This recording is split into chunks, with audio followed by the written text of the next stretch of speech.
w'umuturanyi aje kwahira, asoje kwahira agaza kuza kujya koga. Urabona yuko ubwatsi baba baje gutema ubwatsi uri kubona hano ku ruhande, urabona ntaho gahurira n'Akagera. Aje kwahira, asoje kwahira ati nta koga, ahita ajya mu mazi atazi koga, birangira kamutwe dore twaramubuze.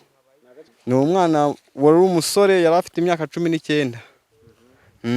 Urumva yari afite imbaraga, yari umujene, yari kumwe na bagenzi be, ariko abo bagenzi be nabo bari kwahira ubwatsi. Amaze kugwamo ntacyo bari bwakore kuko ntabwo bari bazi koga. Ejo mu masaa 7 z'amanywa. Kugeza n'ubu ngubu ntabwo turamubona.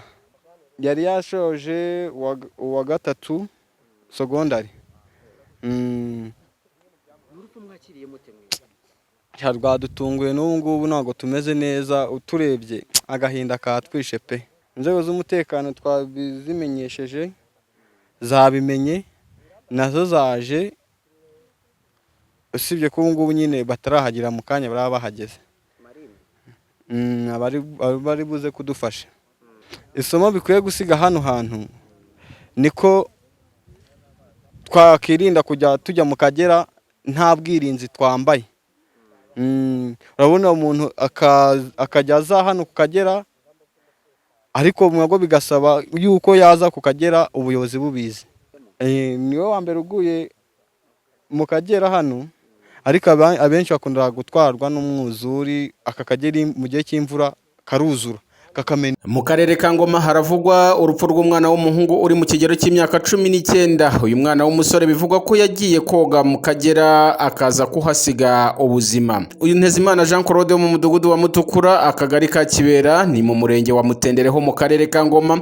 Biravugwa ko yavanye na bagenzi be mu rugo tariki 25 z'ukwezi kwa munani mu mwaka wa 2026, bakava mu rugo bagiye kwahira mu gishanga cy'Akagera, ndetse bageramo bakamara kwahira. Uyu mwana w'umuhungu aza gusaba bagenzi be ko baza akabereka uko azi koga, ndetse yagera muri iki gishanga bamaze kwahira ubu bwatsi, yamara kubahamagara ngo abereke ko azi koga, bagashaka kumubuza, ariko akanga akajya muri aya mazi y'Akagera. Akigeramo aya mazi yahise amutwara. Umwe mu bo bari kumwe, uyu mwana w'umukobwa, avuga ko uyu nyakwigendera Jean Claude yari inshuti ye, ariko bajyanye no kwahira. Yamara kwahira akamuhamagara akamubwira ko yaza akamwereka uko azi koga, yahagera agashaka no kumubuza kujya koga, ariko akanga akajya muri aya mazi, bityo amazi aza kumutwara areba.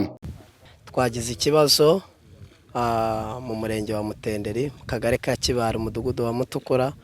Twabuze umwana w'umusore waburiye muri aya mazi, yaje aje kwahira ubwatsi. Hano nk'uko mubibona mu gihe cy'izuba abantu baza kuhakura ubwatsi, hanyuma rero urabona wabibonye ko harimo ibyondo. Ashaka gukaraba, mu gihe cyo gutaha asubiye ku mazi akaraba, rero umuhengeri buri mu mazi abaguyemo, baragerageza no kumukuramo biranga. Bivugwa ko yari ari koga, ariko nyine ni muri ubwo buryo yavugaga ati reka nanjye nkarabe nzamuke, biza kurangira arohamye, bagerageza no kumukuramo biranga. Ni urupfu rw'incamugongo cyane, kubera ko yari akiri mutoya, umwana w'imyaka 19. Yatubabaje cyane cyane, by'umwihariko ko byadutunguye. Ubundi busangwe iyo atari mu gihe cy'umwuzure tuba twumva nta kibazo, ntabwo twari tumenyereye ko Akagera kahita katwiba bingana gutya. Isomo bisiga ku banyarwanda ndetse n'abaturage bo mu murenge wa Mutenderi, kimwe no kwirinda, bakirinda amazi, bakareka kujya mu mazi kandi nta bwirinzi bafite. By'umwihariko ni umuhungu wanjye mu bijyanye n'itorero, ndi umwangirikane, yego namubyaye muri batisima. Byadutunguye rero, byanaduhungabanyije ku ruhande rwa leta ndetse n'umuryango n'itorero muri rusange. Ubu turi hano dushakisha, twumva tugize umugisha twabona n'umurambo we tukabasha kumushyingura. nibura mu cyubahiro.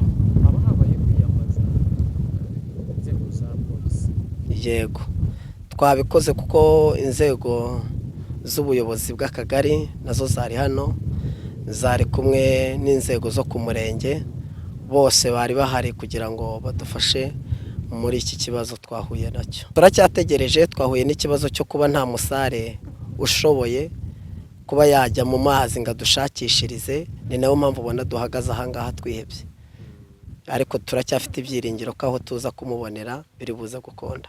Twahaje nimugoroba turategereza, bamwe baharaye abandi twahazindukiye mu gitondo kugera na n'ubu. Ni umwana duturanye mu mudugudu wa Rwakaza, yagiye kuroba ifi zo kurya, ajyana n'undi muvandimwe mugenzi we, bagezeyo bararoba, bamaze kuroba ubwo undi ajya koga, none agiye koga abwira undi abandi bari kumwe ati kambere ko nzi koga, wowe wundi bari gukora nawe sinzi aho yaragiye gukarabira.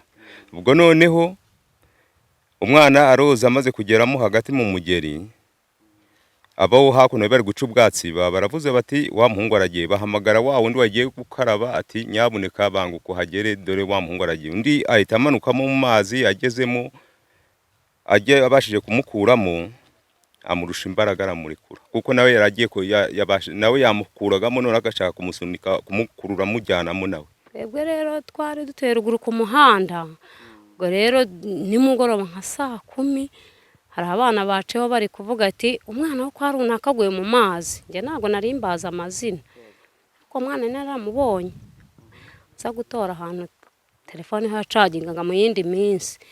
Rero nimugoroba twamanutse nyine duhita dutabara tujyayo, batubwira ko umwana yagiye mu mazi nganahinguye, yanahinze na mama we agwamo. Rero yaguye hagana ni mu Kagera, nge nibwo bwa mbere nari ntaranahagera, nibwo bwa mbere. Ubwo rero mu kanya twabaye mu rugo, mu kanya nawe ndavuga ati rero reka twongere dutabare tujye kubaza aha hantu uko bimeze. Ngezeyo mbaje ntese nta gakuru ntibaramukuramo, ati abantu baramanutse baragiye. Nicayeho gake nganiriza uwo mudamu ntihangane.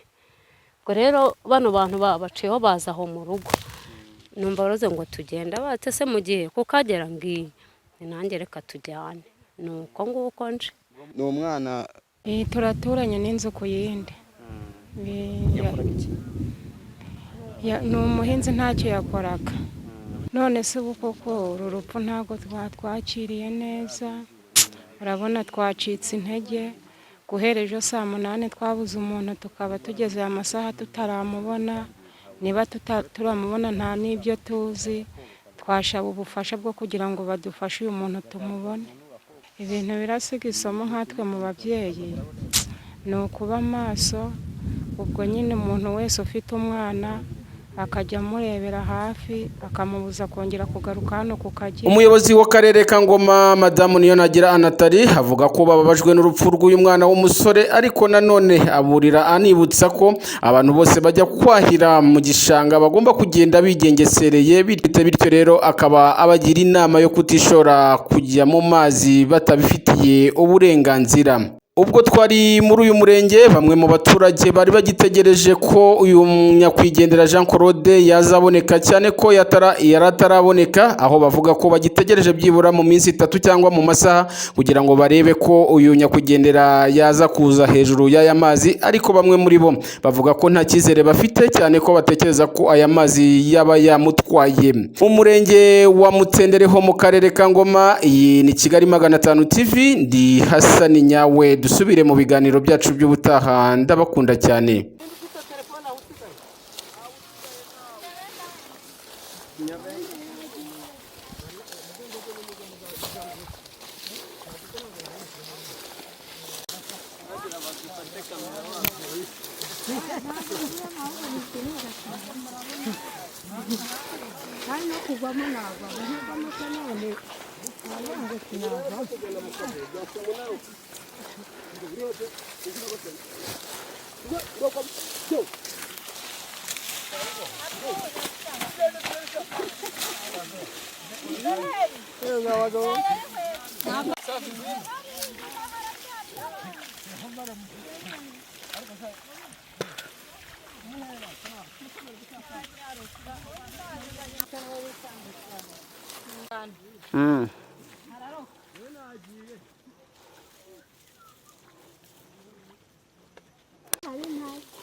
buragukurikira abagenda uhagarara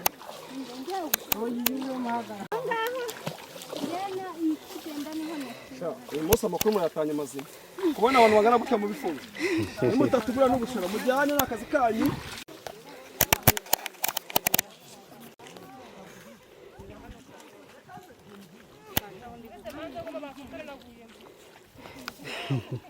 Aya mu nkamera neza wena ndibona kuri radio Rwanda. Pesa adukamira da. Weka adukamira turibona kuri radio. Bajya batuvuganira ati harimo abantu batekereza hano. Hano nagwagwa mu buhara kumera.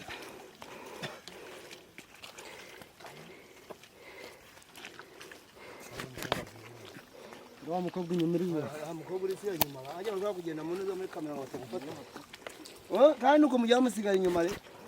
Aho utazimbera abantu kijana ngamo kifuremo. Rebe yasigaye ariko maze ndebe. Abantu basigare. Ese bana tukagira ayo ujya batagufata. Aricyo wabo. Urukura ugezamo. Gitifu nasize azamutse. We kurembera bya leta y'uko.